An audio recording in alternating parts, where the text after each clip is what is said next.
بسم الله الرحمن الرحيم. أعزائي طلبة الصف الأول الثانوي، سنراجع على المنهج بالنسبة للترم الثاني. كيف؟ We'll start with definitions. Allergy, application, bacteria, bidding, breathe, bullying, burr, trap. CPR. CPR stands for cardiopulmonary resuscitation. Cruel. Do an online course. Dust, emergency services, evacuate, familiar, feedback, get around, governance. GPS stands for Global Positioning System.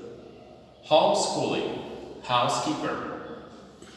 Hybrid vehicle, keep in touch with, lose touch with, make friends, navigate.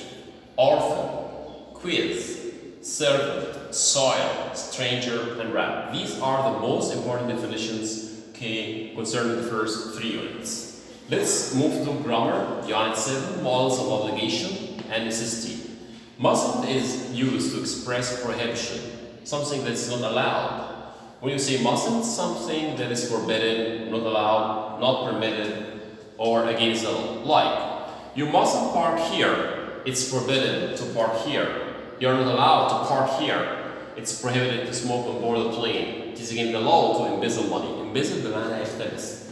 Let's move to necessity and lack of necessity.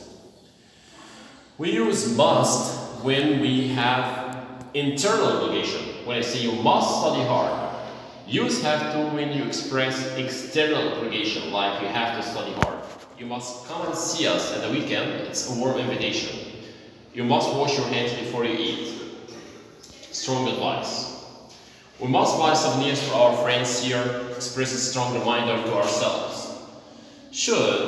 Could it be used to express something that is advisable to, I advise you to, if I were you, I would. If it would be a good idea to, you had better do something. Shouldn't means it's not advisable to, I advise you not to, if I were you, I wouldn't. It wouldn't be a good idea to, you had better not do something.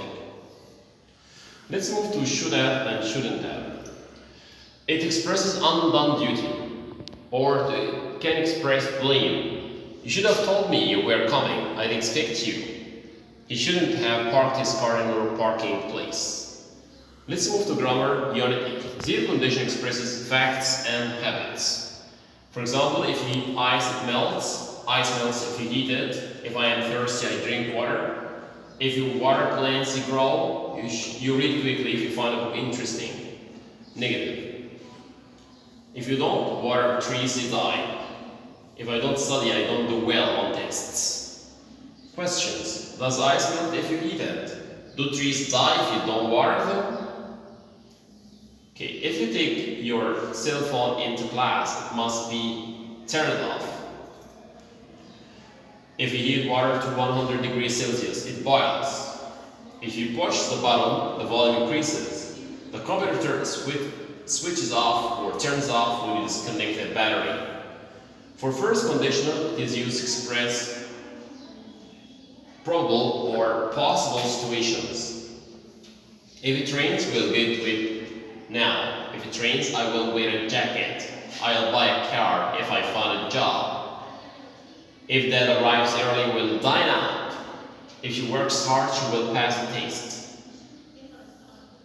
We'll see the whole match if we leave now. If he works on Friday, we'll go shopping on Saturday. If he goes to the game, he will buy a ticket at the stadium.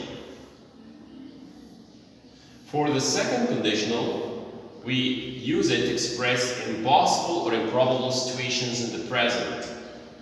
If you were 16, you would drive. If I had more money, I would buy a car.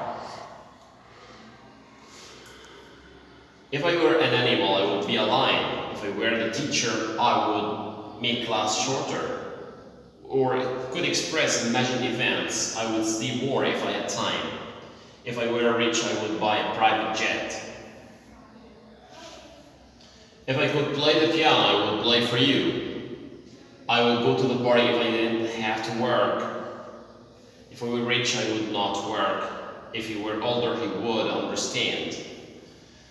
4 questions. What would you do if you were me? If you had $1,000, what would you buy? Who would you like to meet if you could meet anyone? If you could live anywhere in the world, where would you want to live? For the third conditional, expresses impossible or improbable situations or imaginary situations, what in the past. If I had known about the party, I would have gone. If I had known about the party, I would have gone. If he had known about the party, he might have gone. But notice here using should in the third conditional express plain. If you had known about the party, you should have told me. If I had gone to university, I would have studied medicine. If you had gone to the party, you would have made it. If I had paid you, I wouldn't have bought those shoes. If I had thought about it, I wouldn't have eaten so much. 4 questions. What would you have done if you had been me? Would you have finished if you had had more time? For Unit 9,